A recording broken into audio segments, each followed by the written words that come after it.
could heap up words against you and shake mine head at you, but I would strengthen you with my mouth, and the moving of my lips should assuage your grief.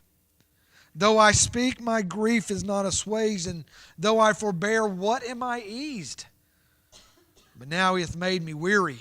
Thou hast made me thou hast made desolate all my company. Thou hast filled me with wrinkles, which is a witness against me, and my leanness rising up in me beareth witness to my face. He teareth me with his wrath, who hateth me. He gnasheth upon me with his teeth. Mine enemy sharpeneth his eyes upon me. They have gaped upon me with their mouth. They have smitten me upon the cheek reproachfully. They have gathered themselves together against me. God hath delivered me to the ungodly and turned me over to the hands of the wicked. I was at ease, but he hath broken me asunder. He hath also taken me by my neck and shaken me in pieces and set me up for his mark. His archers compass me round about. He cleaveth my reins asunder and doth not spare. He poureth out my gall upon the ground. He breaketh me with breach upon breach. He runneth upon me like a giant. I have sewed sackcloth upon my skin and defiled my horn in the dust. My face is foul with weeping, and on my eyelids is the shadow of death. Not for any injustice in mine hands, also my prayer is pure. O earth, cover not thou my blood, and let my cry have no place. Also now behold my witnesses in heaven, and my record is on high. My friends scorn me, but mine eye poureth out tears unto God. Oh, that one might plead for a man with God, as a man pleadeth for his neighbor. When a few years are come, then I shall go the way whence I shall not return. Job rebuking Eliphaz and the others, really, in this. And I want you to see, number one, Job's friends. Job's friends. He's very direct with them. Rightfully so. They've been direct and not rightfully so, not understanding him, judging him with a lack of understanding, with only looking at circumstance, with only looking at his being and saying, well, you are this, that, and the other. Job's had enough. And he says, first of all, you lack comfort. I have heard many such things. Miserable comforters are ye all. Is there anything harder to handle than those that you call friend turning on you? I don't know that there's anything, outside of losing someone or, I guess a spouse betraying you, however you would imagine that. But apart from that, is there anything more hurtful than someone that you called friend, that you relied on, that would be there for you in a time of pain, that turns on you, that condemns you? I sent, you mentioned a little while ago, not understanding why people suffer. And I've looked at, we've all looked at that. And I've thought about that in the last few days with my buddy Brent and his little girl going through what she's going through, and the pitifulness. And he did mention that yesterday a teenage boy, I think, went home that had been there for 6 months. And he said perspective, because she's only been there a couple of weeks. He said perspective. But I sent him a text, I think Monday. I said, hey, if you ever need to scream, yell, cry, whatever, to someone with no judgment, if you don't have that, I'm available. Sometimes we need that. Sometimes we just need to yell and scream, and not yell curses against God or anything like that, but sometimes we just need to get out the hurt that's inside of us. Vent, yeah. And you would think that these guys would show up to Job and say, hey man, I can't imagine what you're going through, but we're here. If you need to yell, scream, cry, or whatever it is, throw things, we'll throw things with you. If you need to break stuff, we'll help you. We'll be friends. We will support you. And the first thing they do is, you're wicked, you're wicked, you're wicked. He says miserable comforters. If he were handing out a grade for comforters, they'd be a 0. There's nothing they brought. They lacked comfort in their attitudes. Their attitudes were without comfort. Very much self-righteous, very holier than thou, very condescending, very, you are wicked and your family and your kids even and all that. Their words, he says this, in verse 4, I could speak as ye do, if your soul were in my soul's stead. I could heap up words against you. Now, the idea is not a pile of words. We think of a heap, and maybe it's the same thing. Maybe I'm just kind of splitting hairs here, but it's not the idea of piling words. It's the idea of stringing words together that are condemning, stringing thoughts together, that thought upon thought is just condemnation. He says, if I were in your place, I could heap words upon you. They heap up words against Job. They assuaged not his grief. And I think we can understand that what he says about himself is what they ought to be doing, and they're not doing. He says, I would strengthen you with my mouth, and the moving of my lips should assuage your grief. He says, you're doing nothing for my grief. You're not lifting any load. You're not bearing a burden. You're not helping in any way. In fact, if you go back to verse 3, verse 2 of chapter 15, should a wise man utter vain knowledge and fill his belly with the east wind, with that hot air? And he says, shall vain words have an end? Or what emboldeneth thee that thou answerest? He says, you talk about my vain words, you don't even know what you're talking about. You come at me with words that really have no meaning, and we know this. Job's not being self-righteous. He's not being conceited. He knows his heart. God knew his heart. He says, listen, you're talking to me, and you don't have any idea what you're saying because I'm not this person you're describing. I'm not the wicked one. Yeah, am I perfect? No, I'm not perfect. Have I made mistakes? Yeah, I've made mistakes. But what you're describing as the wicked are the only ones that are treated the way I'm treated is wrong. You're speaking vain words. Letter B, I put here, they lack discretion.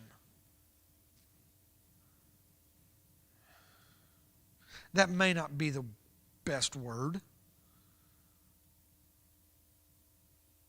Discernment may be a better word. But he says this in verse 4. I could speak as you do. He says, I could turn around and throw the same kind of words at you. He just said, I've heard these things before. You've heard them before. You're repeating things you've heard before. I've heard them, and I could speak as you do.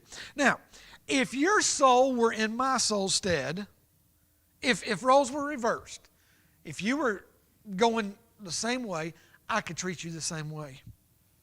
But verse 5 is the verse of discretion or discernment. He says, but I wouldn't do that. I would strengthen you.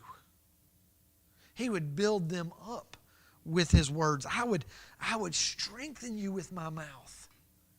That's the expectation I think we all have of friends. If I'm doing wrong, if I'm in the wrong, I want you to be truthful with me. I want you to say, hey, Adam, this is not right. This is not what you ought to be doing. And I've had true friends that have done that before. He says, but man, you're just tearing me down. If roles were reversed, I would use my words to lift you, to build you up, to strengthen you. That's not what you're doing. And he says, and the moving of my lips assuage your grief. I think what he's saying is I would share in your grief.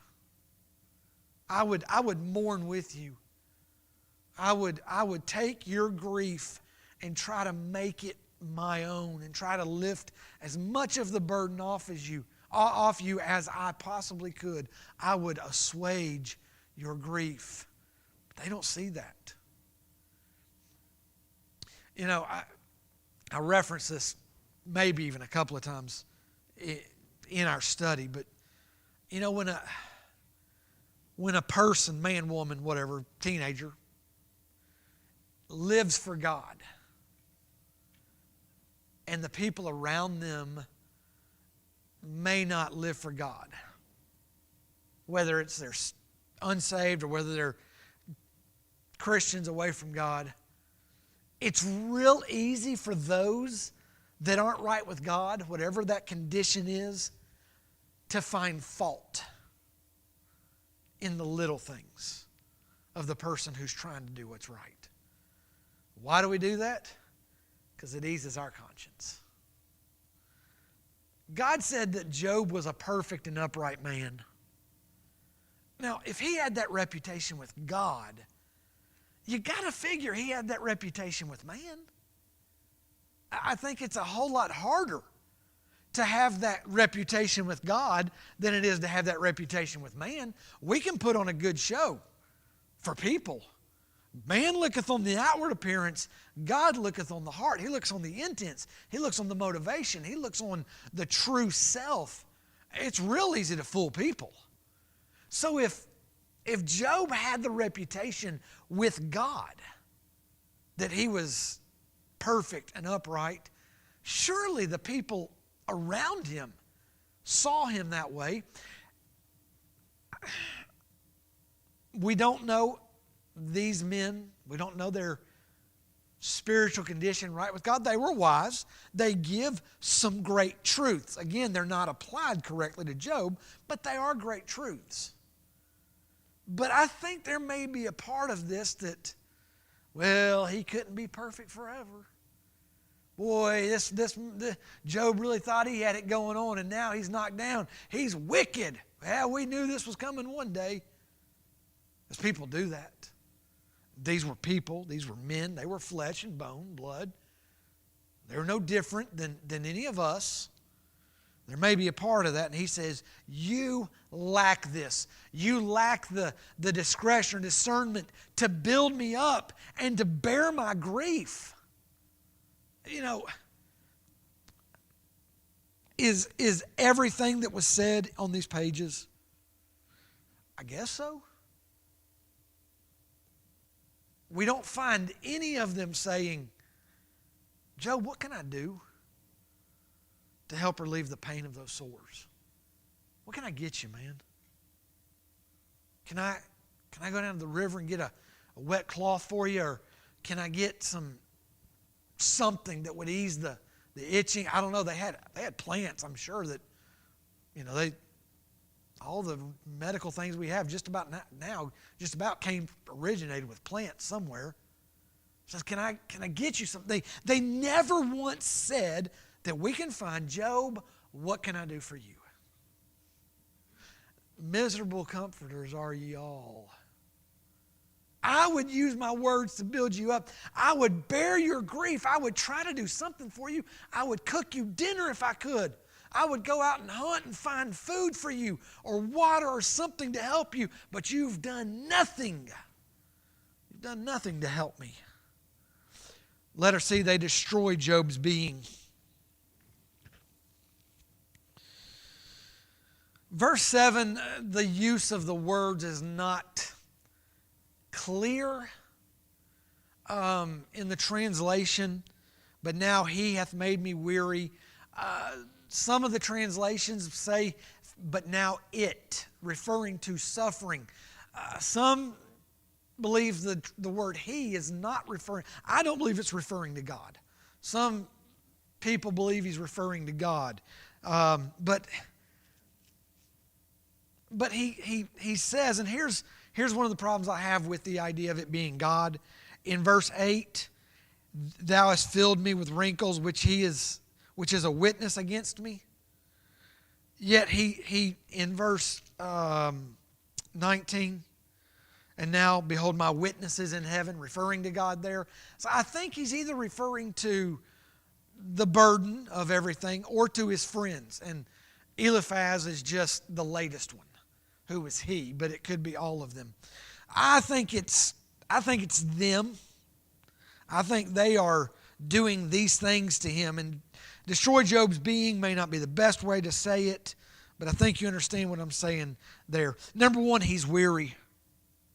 But now he hath made me weary. Thou hast made desolate all my company. So this is my condition now. This is what you've done to me. I'm weary. I was worn out before you got here, and now I'm weary. You guys are killing me here. Imagine the physical, mental, spiritual state he's been in after losing everything, and now the boils, and now these guys come up and they start beating on him. He's weary. He says also he's desolate. Number two, he is desolate. Thou hast made desolate all my company. The idea here is that you're here, but it's just desolation around me. You are here. There is company here, but it's lonely. I'm lonely in the midst of company. You've made me desolate. I was what he's saying is, I was better off before you showed up. What a sad commentary on friends to say to them, I was better off before you showed up. Verse 8, thou hast filled me with wrinkles, which is against me, and my leanness rising up in me beareth witness to my face. He's worn. He's just worn out. It's obvious in the previous chapters where we've read where Job says, God, just take me now. It's better that I'd never been born, or if I had been born that I would have died and been buried then. But if not then, the Lord, take me now. Do something. End my life. He even ends this passage. Verse 22, when a few years are come, then I shall go the way whence I shall not return. He's talking about death. I'm ready to die. I'm ready to die. I'm ready to die.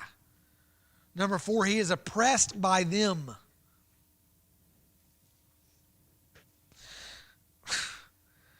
He teareth me in his wrath, who hateth me, gnasheth upon me with his teeth. It's a bad situation. Letter D, they are agents of the devil. And that's really where we come to in verse 9, to be honest with you. Verse 11. Let me go back up for a second. Can you imagine saying of your friends, they have gaped upon me with their mouth. They have smitten me upon the cheek reproachfully. They have gathered themselves together against me. What a mentally, physically, emotionally, spiritually draining situation. Then they are agents of the devil. God hath delivered me to the ungodly. Now nobody I read said anything about this. But this is almost prophetic of Jesus on the cross in these verses. God hath delivered me to the ungodly, turned me over into the hands of the wicked. I was at ease, but he hath broken me asunder. He also hath taken me by my neck and shaken me to pieces, and set me up for his mark. His archers compass me round about. He cleaveth my reins asunder, and doth not spare. He poureth out my gall upon the ground. He breaketh me with breach upon breach. He runneth upon me like a giant. Now, I'm not saying that Job was being prophetic, but you can imagine that being given to Jesus Christ on the cross. But here in this, I don't want to misappropriate it, but here we see that it's hard to understand some of this book. the greatest theologians disagree on a lot of things. When he says, God hath delivered me to the ungodly, turned me over to the hands of the wicked, he's speaking more truth, I think, than he realizes, because God did do that. Now, I don't think we can see any place previously where Job had any understanding of this. He has talked about God being the one who has persecuted him. God has done this to him. God has done this to him. And so I don't think that he has some kind of revelation here where he says, oh, well, this is what the devil is doing. I do think, however, that he understands that his friends are being used like the devil.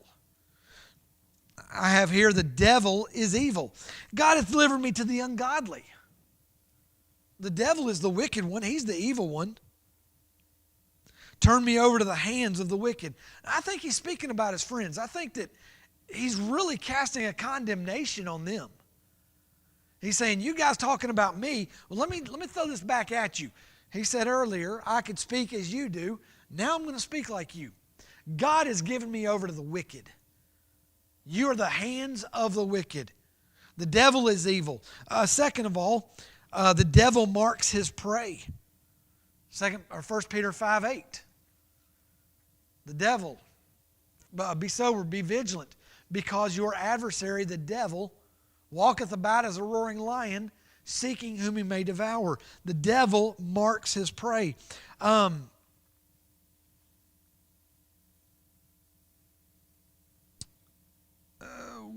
There it is. I'm looking right at it. Verse 12, I was at ease. He hath broken me asunder. He hath also taken me by my neck and shaken me to pieces and set me up for his mark.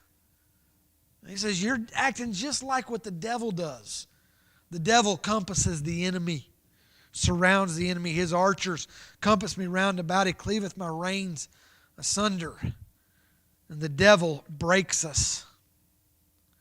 He poureth out my gall upon the ground. He breaketh me with breach upon breach, runneth upon me like a giant. What a usefulness of his friends there. And when we think about if we appropriate this to the devil, that's who he is.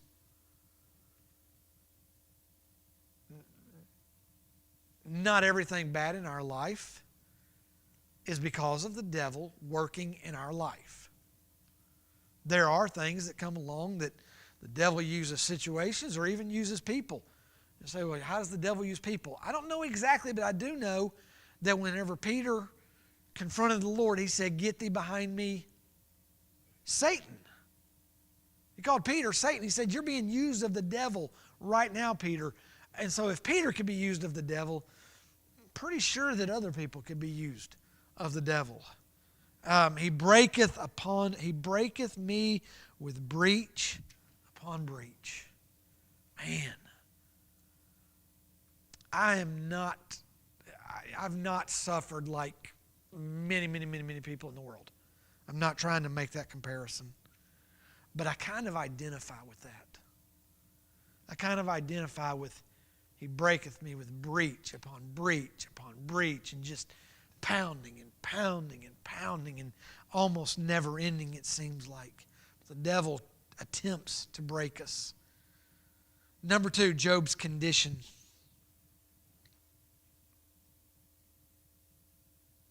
He says, verse 15, I have sewed sackcloth upon my skin. Now, that doesn't mean he has sewed sackcloth to his skin, okay? He has sewn sackcloth and he's worn it. That's mourning.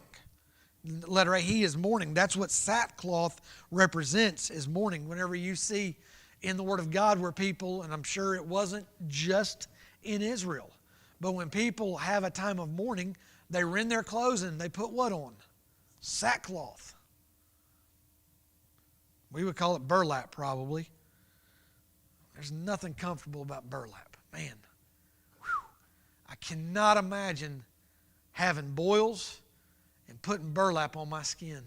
Ooh, it just, like, man, it'd be like wearing burlap with a sunburn. Oh, But he says, I'm in mourning. I'm in mourning.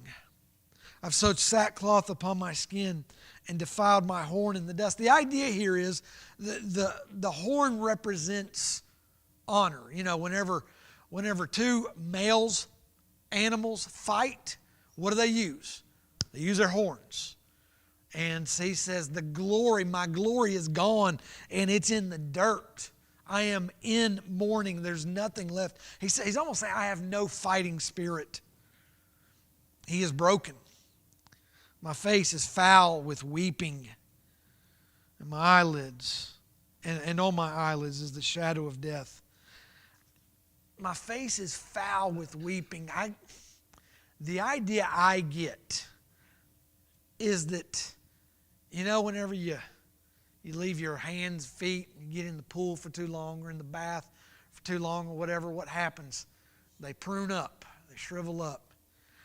I kind of get the idea that that's what his face was fouled with weeping, was almost shriveled up in that way from so much weeping. He was broken. He says, though, but I'm pure in heart. He says, not for any injustice in my hand. He says, this is happening and there's not an injustice. I'm not holding sin. I'm not holding ill will. So there's nothing about that. I am pure. My prayer is pure. Now we would look at his comments in the previous passages, and from our perspective, maybe, and from his friends' perspectives, calling them vain words, saying, well, you're judging God too harshly and you're condemning God and throwing accusations at God.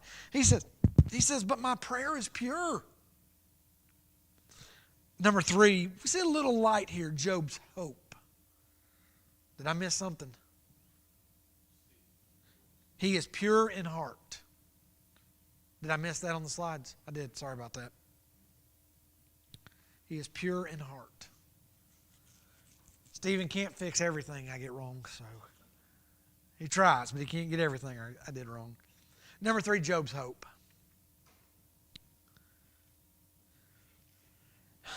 He gives this monologue down through here, and it's condemning to them. It's seemingly, possibly self-righteous in saying my prayer is pure. But we come to verse 19 and he says, understand this, my witness is in heaven. He's basically saying, I'm not worried about what you think of me. I'm not worried about what you say, other than it is crashing down upon me. It's not the final judgment because my witness is in heaven. And I tell you what, we can take hope in that. We can take solace in that our final witness is not here. Now, we like each other. I mean, you know, for the most part, we all like each other. But I'm glad that you're not my final witness. You know, I've got deacons and I've got volunteers that work here, and I've got a father-in-law and a mom and a friend, and I've got teenagers that hang out at my house and other friends, and I'm in pretty good company right here. But I'm glad you're not my final witness. I'm glad my witness is in heaven. I'm glad that before God Almighty, Jesus Christ stands as my witness. With that, I am without hope, but I have that hope. He says also, I cry out to God. My friends scorn me, but my eye poureth out tears before God. Sadly, sometimes that's the only place we can cry. And I say sadly not because crying to God is a bad thing. That's not what I'm saying. But take Job. Here his friends would not receive his tears. Oh, you're a wicked person. You're this, you're that. They would not receive his tears. But he says, you know what? You may scorn me, but I cry to God. It's the best place to cry. You know, as humans, we want somebody tangible that we can cry out to. And not being able to physically see God can be very difficult sometimes. That's why Jesus said, blessed are they who believe and have not seen. And lastly, he says, oh, that one of my friends would beseech God for me. Verse 21, oh, that one might plead for a man with God.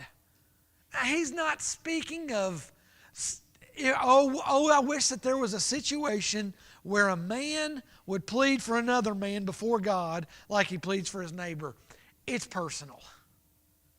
It's personal. And he talked about, remember in, I just closed it, verse 4 or 5. 5, I would strengthen you with my mouth, and the moving of my lips should assuage your grief. He says, man, if one of you would just plead with God with me, if you would just beseech God on my behalf. But you don't do it. And in a few years from now, I'll go the way that I won't come back. What difference is it going to make then? You won't miss me. At least the way you're treating me now, because you won't even talk to God about it for me. You won't plead with God. Oh, that we would be good friends. That we would be men and women who would treat each other the way God would want us to treat each other. Lord, I pray that we would be men and women that would be right in our treatment of others. Man, we live in a difficult time, Lord, to be kind. I find myself reading stuff and the idiocy and stupidity of the people in this country, and I want to lash out. My flesh, that which I call righteous in my flesh, wants to lash out. Lord, I find myself wanting to do that, and it's just selfishness. It's not what you would have me do. And Lord, may I be kind. May I be Christ-like, loving, forgiving. In Jesus' name, amen.